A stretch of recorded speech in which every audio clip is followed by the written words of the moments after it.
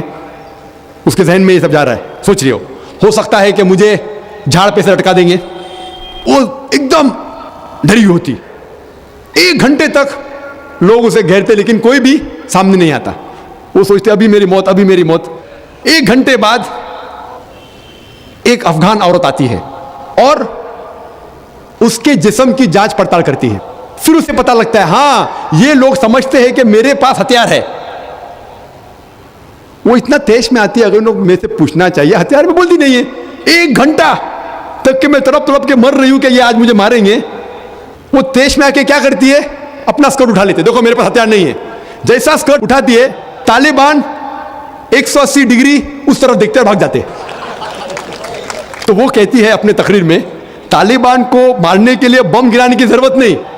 وہ کہتی ہے اگر عورتوں کے کپڑے چھوڑیں گے تو طالبان مر جائیں گے شرم کے مارے. اور وہ تقریر کرتی ہے کہ اس عزت سے میری حفاظت کی 6 دن تک کے وہ طالبان لوگ نے. اور جب اسے پوچھا جاتا ہے سوال جواب کی نشست میں کیا آپ کو لگتا ہے کہ القاعدہ نے WTC کو گرایا, تو وہ یوان ڈڈلی کہتی ہے میرے حساب سے القاعدہ موجود ہی نہیں ہے. یہ اس کا کہنا ہے, میرا کہنا نہیں. اور جب اسے آزاد کیا جاتا ہے 6 دن کے بعد, اور جب باقی رپورٹرز پوچھتے آپ کے ساتھ کیا سلوک کیے, تو انہوں نے کہا اتنا اچھا حسن سلوک کیے کہ رپورٹ کے اندر ہی نہیں آیا. اور اس نے صرف یہ وعدہ دی تھی کہ میں انگلینڈ جا کے واپس سے قرآن مجید کا ترجمہ پڑھوں گی. تو وہ جاتی ہے اور چند مہینے بعد قرآن کا ترجمہ پڑھتی ہے اور اس کے بعد وہ اسلام قبول کرتی ہے. تو اس کے نظریے سے طالبان ایک دم معصوم ہیں, ان کے اوپر ظلم کیا گیا تھا. تو آپ مجھے پوچھیں گے بھائی طالبان کیا قرآن و حدیث کی روشنی میں صحیح ہے, تو اس کا نظریہ اگر لیں گے جو غیر مسلم تھی یوان ڈڈلی, ابھی ماشاءاللہ حجاب بھی کر رہی ہے, وہ یورپین حجاب کر رہی ہے ماشاءاللہ, تو اس کے نظریے سے بھائی طالبان اچھے لوگ ہیں. تو اسی لیے نظریہ بدلتے جاتا ہے. امریکہ کے حساب سے طالبان ظالم لوگ ہیں. تو میڈیا ایسی چیز ہے کہ کوئی بھی ہیرو کو زیرو بنا سکتی ہے. They can make day into night, black into white. Day into night, black into white. Hero کو زیرو بنا سکتی ہے, کوئی ولن کو بھی ہیرو بنا سکتی ہے.